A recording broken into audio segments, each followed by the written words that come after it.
देश का गरीब, देश का आदिवासी, देश का एससी ये आस लगा के बैठता है कि कुछ अच्छा होगा।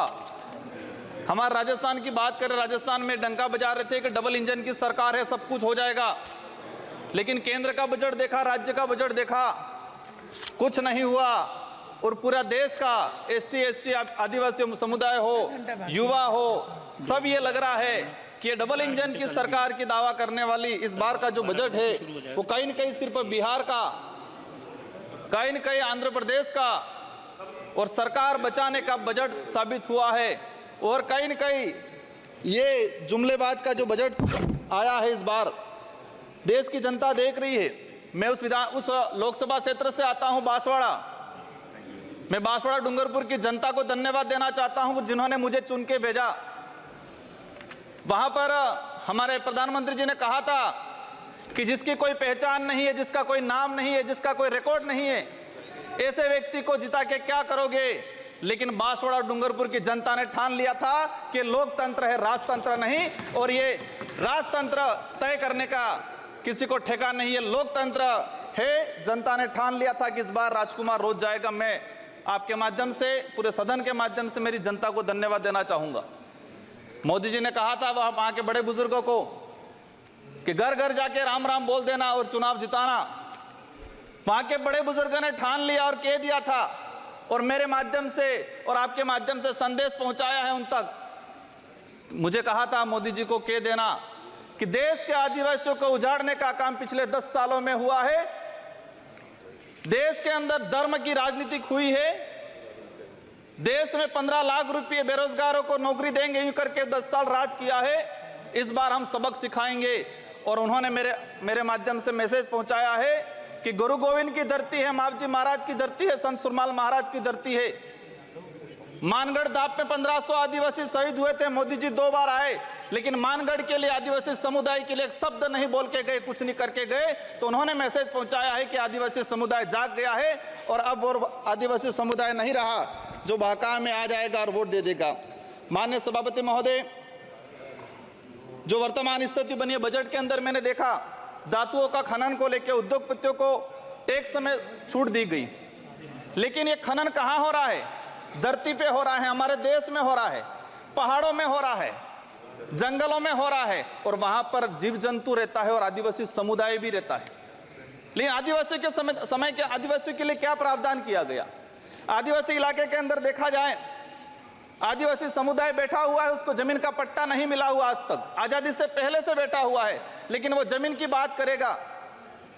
सभापति महोदय, यहाँ पर सत्ता को लेके होड़ मची रहती है, सत्ता पाने को लेके बोला जाता है। मैं जो कहना चाह रहा हूं, हमें सत्ता नहीं चाहिए, हमें हमारा अस्तित्व बचाना है, हमारा स्वाभिमान बचाना है, हमारा जल जंगल जमीन बचाना है। और देखा गया देश के अंदर आदिवासी समुदाय जल जंगल जमीन की बात करता है तो उसको नक्सलवाद का ठप्पा दे दिया जाता है, उसको नक्सलवाद के नाम से मारा जाता है। छत्तीसगढ़ का बस्तर का इलाका हम देखते हैं, 11 साल की बच्ची को मारा जाता है और कहा जाता है कि नक्सलाइट थी। 3-3, 4 साल के बच्चों को मारा जाता है, गर्भवती महिलाओं को मारा जाता है। आदिवासियों की, जब भी आदिवासी समुदाय अपने हक अधिकार की बात करता है तो उसको नक्सलाइट का ठप्पा लगाया जाता है।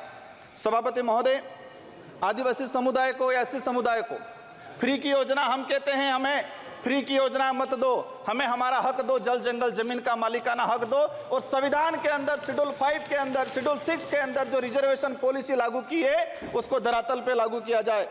माननीय सभापति महोदय, मैंने देखा है भाजपा अलग अलग राज्यों में अलग अलग चीज कहती है, कई जगह कहती है बीफ खाओ, कई जगह मत खाओ। हमारे आदिवासी समुदाय को लेकर एक धर्म कोड की लंबे समय से मांग चल रही है कि आदिवासी समुदाय को अलग से धर्म कोड दिया जाए।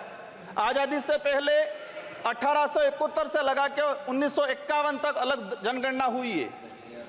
आज आदिवासी समुदाय कोई ईसाई धर्म अपना रहा है, कोई हिंदू धर्म अपना रहा है, अलग अलग जगह बटा हुआ है। आदिवासियों की आइडेंटिटी, उनकी पहचान खत्म हो रही है। आदिवासी समुदाय अपनी पहचान बचाने को लिए लड़ रहा है और लंबे समय से कह रहा है कि आदिवासियों की अलग से जनगणना कॉलम होना चाहिए, धर्म कोड होना चाहिए। झारखंड के अंदर 11 नवंबर 2020 को झारखंड विधानसभा में प्रस्ताव पास हुआ अलग से आदिवासी धर्म कॉलम को लेके। वहां विपक्ष में भाजपा थी और भाजपा ने समर्थन दिया और कहा कि आदिवासी समुदाय धर्म व्यवस्थाओं में भले हिंदू हो ईसाई, उसमें नहीं आता है। आदिवासियों की अलग परंपरा रीति रिवाज है, उनको धर्म कोड जारी किया जाए। लेकिन राजस्थान में अलग तरीके से माहौल बनाया जाता है। हम कहते हैं हमें किसी धर्म में नहीं रहना है, हमको आदिवासी हैं, आदिवासी रहने दिया जाए। माननीय सभापति महोदय, लंबे समय से देखा गया है, कहते हैं वनवासी, कोई कहता है कुछ और।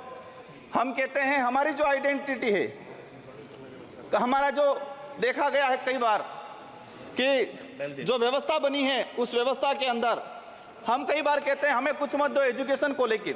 नई शिक्षा नीति, मुझे लग रहा है अभी घंटी बजने वाली है, मैं 2 मिनट में मेरा समाप्त करूंगा। नई शिक्षा नीति के तहत यह प्रावधान किया गया है कि 6 साल का बच्चा होगा, इसके बाद उसको पहली क्लास में एडमिशन दिया जाएगा।